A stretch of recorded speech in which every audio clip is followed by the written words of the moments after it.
नमस्कार विद्यार्थियों, आपका पुनः स्वागत है हमारे इस नए वीडियो में।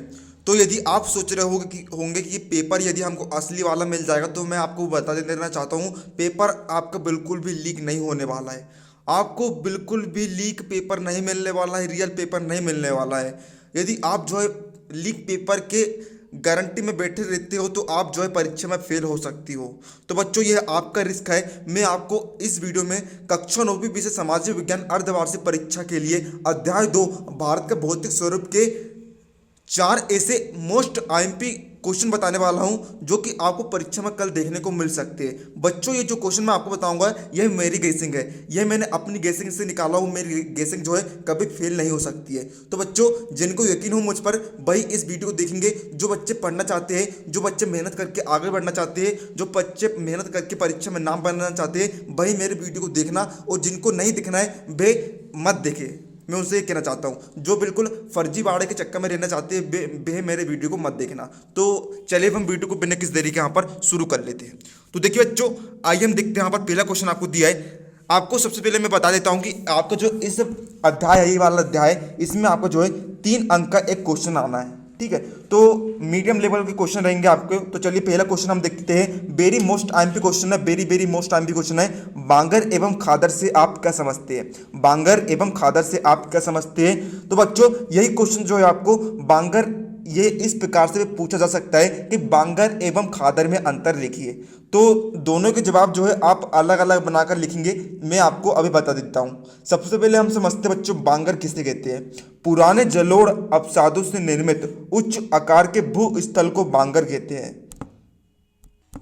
मैं आपको बताने वाला हूं एक न्यू ऐप के बारे में, जो स्टूडेंट्स में काफी जल्दी पॉपुलर होती जा रही है। चाहे कोई क्वेश्चन हो, कोई डाउट हो या कॉन्सेप्ट समझ ना आए, बोर्ड्स हो या जेईई नीट, आपकी पढ़ाई में आ रही हर दिक्कत का सॉल्यूशन है फ्लो है। अपने डाउट्स को किसी भी समय क्लियर करें इन दिस 3 इजी स्टेप्स। सबसे पहले इस ऐप को प्ले स्टोर या ऐप स्टोर से डाउनलोड कर ले। अपने फोन नंबर के साथ इजीली साइन अप कर ले। अपने क्वेश्चन का पिक्चर ले या उसे टाइप करके सबमिट कर दे, और फ्लो ऐप आपको 16 सेकंड्स में इंडिया के टॉप एक्सपर्ट से लाइव कॉल पर कनेक्ट कर देगा। So guys, it's that simple. Have any question, just ask flow. इस ऐप का लिंक डिस्क्रिप्शन में दिया गया है। है ना बच्चों, कुछ जो है पुरानी मिट्टी रहती है, पुरानी मिट्टी क्या करती है, पुरानी मिट्टी जो है इकट्ठे जमा हो जाती है, उससे क्या बन जाता है बच्चों, उच्च आकार का जो है भू स्थल बन जाता है। उसे हम जो है बांगर कहते हैं। ऊंचाई के कारण बाढ़ का जल जो है यहाँ तक नहीं पहुँचता है ना, बहुत ज़्यादा इनकी ऊंचाई होती है, जिसके कारण जो इनका जल है, बाढ़ का जो जल होता है, यहाँ तक नहीं पहुँच पाता है। अब हम समझते हैं खादर किसे कहते हैं। देखिए बच्चों, बाढ़ की नवीन जलोढ़ मिट्टी से निर्मित निचले मैदानों को खादर कहते हैं, है ना। देखिए होता क्या है, जब भी कभी भी बाढ़ आती है, तो क्या होता है, मिट्टी का जो है मिट्टी का क्या होता है, अपर्दन होता है। मतलब कि जो जमीन है उसमें गड्ढे हो जाते हैं, दलदल हो जाती है। तो उससे होता है कि बच्चों, निचले मैदान यहाँ पर बन जाते हैं, जिसे हम क्या कहते हैं बच्चों, खादर यहाँ पर कहते हैं। यह संपूर्ण भाग बाढ़ का मैदान है। किसका? बाढ़ का मैदान है। तो बच्चों, ये था आपका बांगर एवं खादर। तो बच्चों, यदि आपको जो है अंतर लिखने को आ जाए, तो आप जो है पॉइंट बनाकर यहाँ पर लिख देना।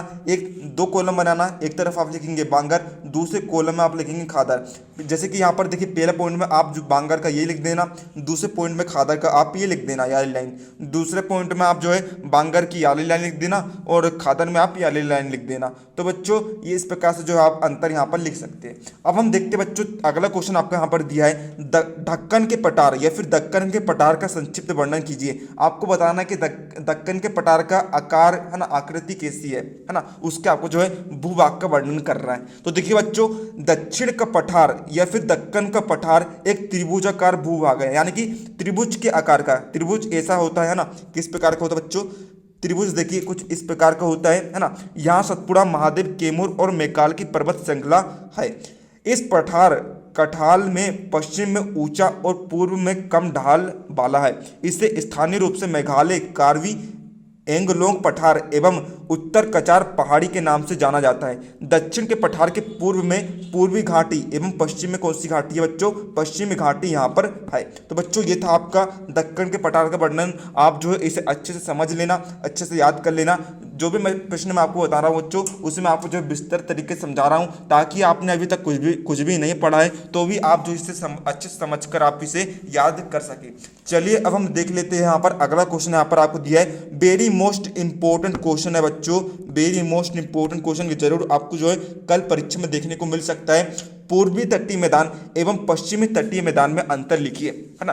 पूर्वी तटीय मैदान एवं पश्चिमी तटीय मैदान में आपको अंतर लिखना है। तो बच्चों देखिए, आप जो है दो कॉलम यहाँ पर बना लेंगे, एक तरफ जो है पूर्वी तटीय मैदान और दूसरी तरफ जो है पश्चिमी तटीय मैदान आप यहाँ पर लिख देंगे। तो देखिए बच्चों, हम देखते हैं पहला पूर्वी तटीय मैदान।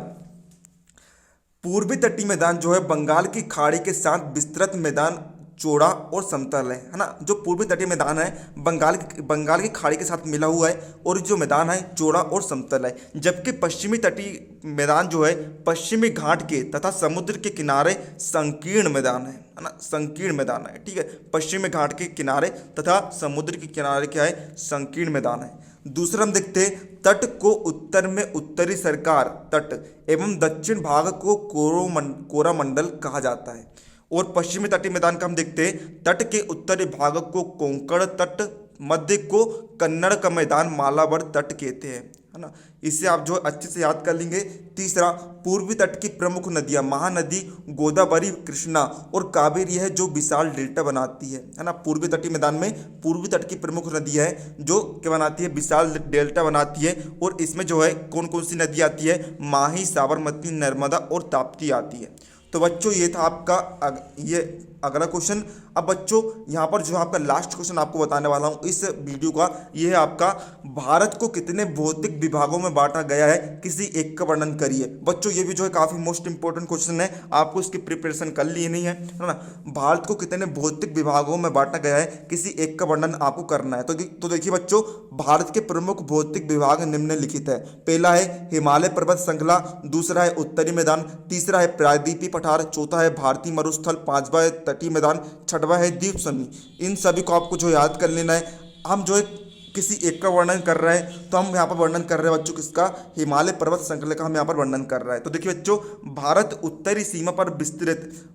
के उत्तरी सीमा पर विस्तृत हिमालय पर्वत है। ये पर्वत श्रृंखलाएं पश्चिम पूर्व दिशा में सिंधु से लेकर ब्रह्मपुत्र तक फैले हैं। यह विश्व की सबसे ऊंची पर्वत श्रृंखला है। यह अर्धवृत्त रूप में 2400 किलोमीटर की लंबाई में फैले हैं। इनकी औसत ऊंचाई 6000 मीटर है। इस पर्वत श्रृंखला के बीच कुछ महत्वपूर्ण घाटियां देहरादून, कोटलीदून और पाटलीदून है। पूर्वांचल में पटकोई, नागा, मिजो तथा मणिपुर पहाड़ियां है। तो बच्चों ये थे आपके चारों इंपॉर्टेंट क्वेश्चन, इससे आप जो है अच्छे से याद कर लेना। उम्मीद है आपको वीडियो हेल्पफुल है तो वीडियो लाइक कर देना। और डिस्क्रिप्शन में आपको जो मैंने प्लेलिस्ट की लिंक दे दिया हूँ, आप मैं अभी और वीडियो डालने वाला हूँ, सभी अध्याय का वीडियो डालने वाला हूँ। आप जिस अध्याय का वीडियो देखना चाहे उस लिंक पर क्लिक करके आप देख सकते हैं। तो बच्चों, चैनल पर नए हो तो चैनल को सब्सक्राइब कर लेना। मिलते हैं अगर किसी नए वीडियो में, तब तक के लिए जय हिंद, जय भारत।